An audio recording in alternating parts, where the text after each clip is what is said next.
on va revenir sur les bouffons de la reine. Parce que tous les ouvrages que je vous ai montrés nous amènent à ça, en fin de compte. Parce que là, on est en 2022.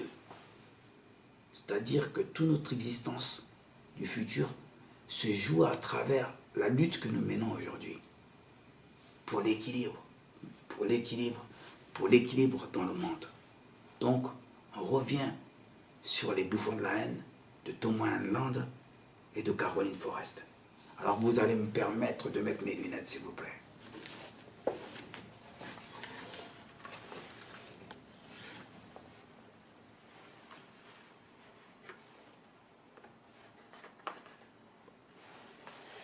J'ai ma casquette, vous voyez bien, bon, c'est le symbole d'un corsaire, pirate comme vous voulez. Ça veut dire que voilà, moi je suis un guerrier. Voilà, donc, les bouffons de la haine, préfacé par Caroline Forrest. Ça commence par quelques paragraphes de Caroline Forrest. Aucun réalisateur n'aurait pu imaginer cette histoire. Pas même le très talentueux Spike Lee. Je répète, aucun réalisateur n'aurait pu imaginer cette histoire, pas même le très talentueux Spike Lee. Quand l'un de ses films plonge dans la peau d'un policier noir ayant infiltré le Ku Klux Klan à la fin des années 1970, l'essentiel de sa mission consiste à séduire le grand sorcier au téléphone. Sur le terrain, c'est un autre policier blanc et juif qui se charge de se faire passer pour un militant du clan. L'immersion que raconte ce livre, 40 ans plus tard, est plus folle encore. Car Thomas Land, né à Créteil, de parents camerounais, a lui-même infiltré l'une des chapelles les plus paranoïaques de l'extrême droite française. Égalité et réconciliation, au point de devenir le lieutenant noir d'Alain Soral, son grand sorcier blanc, et de regarder sous sa cape. Et donne des références. Black Kaka Lasman, sorti en 2018, raconte l'histoire vraie du premier policier noir du département de police de Colorado Springs qui décide en 1978 de séduire le chef du clan et d'envoyer un collègue blanc jouer son rôle à l'intérieur du mouvement pour le surveiller et en dénoncer les exactions.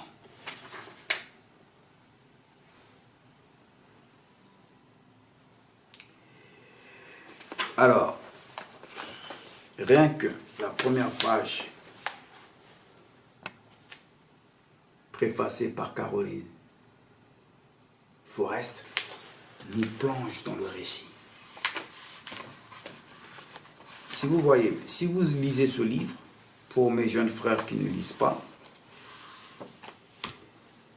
Caroline Forrest décrit, met en situation une histoire vraie qui s'est passée aux États-Unis. C'est-à-dire que elle fait comprendre que c'est similaire.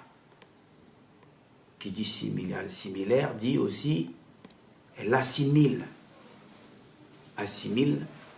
l'histoire de Thomas Land, l'indique de l'indique, comme c'est décrit dans le livre, à l'histoire que Spike Lee a illustrée dans son long métrage chez les Ku Klux Klan américains.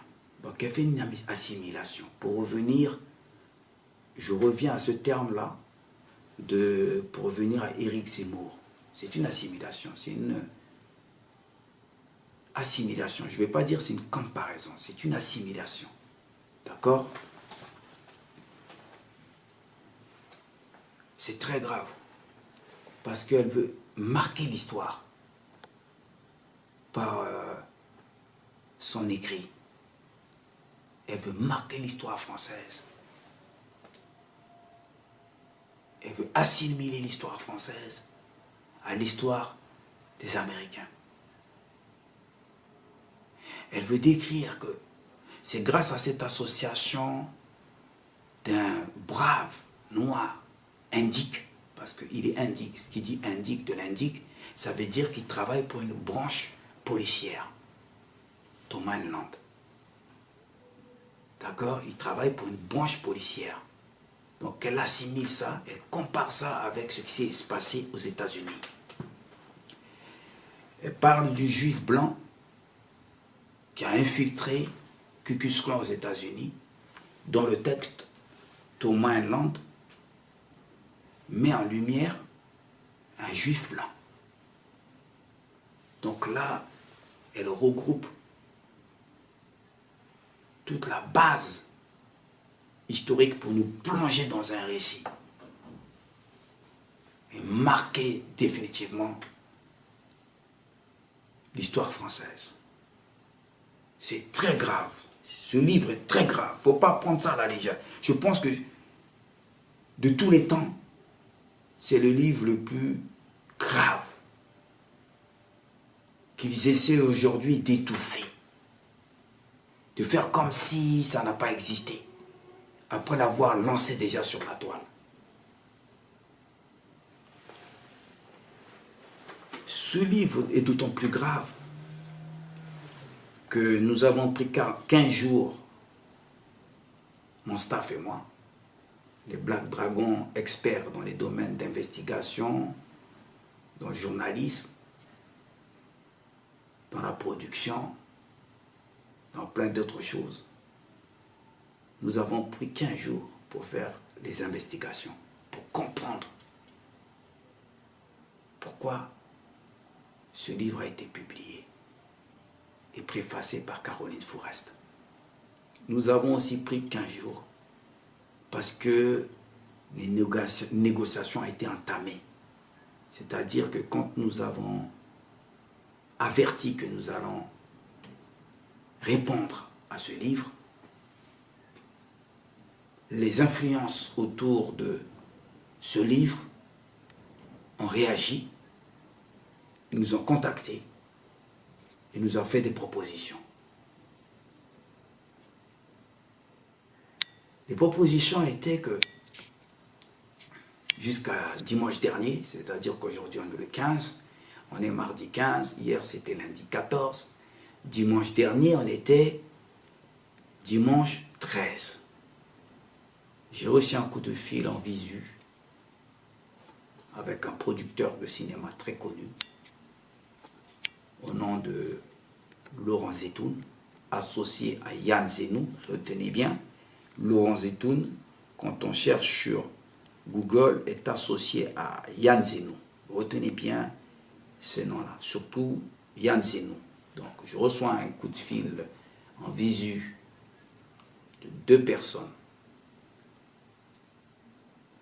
La personne qui nous a contacté est influente autour de Caroline Fourest et Yann Zenou et Laurent Zetoun, le producteur de cinéma. Ça faisait partie des négociations qui étaient prévues. Laurent Zetoun me dit, ça l'intéresse de faire un film sur mon histoire. Qui dit mon histoire, je représente toute une entité, toute une identité culturelle de combat des inconnus de la République. C'est-à-dire que nous, on représente les chers à canon, les nouveaux tirailleurs sénégalais ou de Lubangui-Chari qui sont venus sauver la France en 14 et en 44. Donc, comme les nazis, ils ont fait les néo-nazis, eh ben, nous, les enfants des tirailleurs, nous avons suivi aussi la voie de la justice pour la paix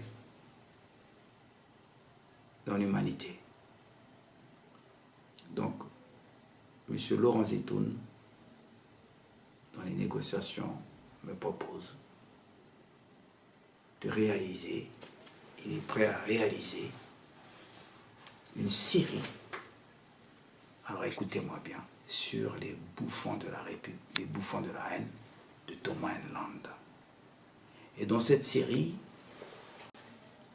il me propose d'introduire quelques épisodes de l'histoire des Black Dragons, section kamikaze, c'est-à-dire nous autres, les inconnus de la République qui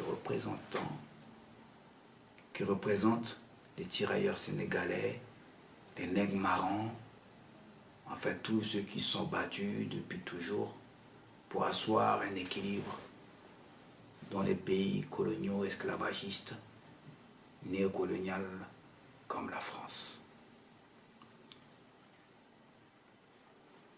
Donc on devait se voir cette semaine pour essayer de conclure ce marché, après 15 jours d'attente et de négociations au téléphone. Une fois qu'on a raccroché, j'ai envoyé un message et dit « si j'accepte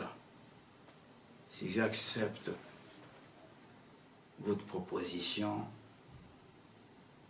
c'est insulter la mémoire de nos martyrs. C'est insulter la mémoire de nos parents. C'est insulter la mémoire de ce que nous représentons depuis notre rencontre avec l'Occident.